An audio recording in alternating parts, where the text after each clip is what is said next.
Abraham ஒரு குறுகிய காலகட்டத்திற்கு பிறகு எல்லா எதிர்ப்புகளுக்கும் மத்தியிலும் தேவனை மட்டுமே விசுவாசித்தார். லோத்தை போல அவர் இடது புறமோ வலது புறமோ ஒருபோதும் பார்க்கவில்லை. லோத்து அவருடன் இருந்தவரை தேவன் ஆபிரகாமை ஆசிர்வதிக்கவில்லை. உண்மையில் லோத்து என்ற சொல்லுக்கு சுற்றி கொண்டிருப்பவன் என்று பொருள். எல்லா போராட்டங்களுக்கு மத்தியிலும் ஆபிரகாம் கர்த்தரால் கட்டப்பட்டு உருவாக்கப்பட்ட நகரத்தை அண்ணாந்து பார்த்தான் என்று வேதாகமம் கூறுகிறது.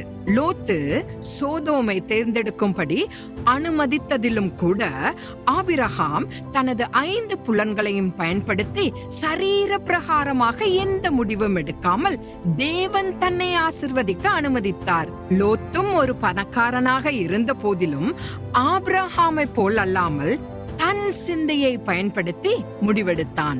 நாம் யாரை போல் இருக்கிறோம்? ஆபிரகாமை போலவா, லோத்தை போலவா?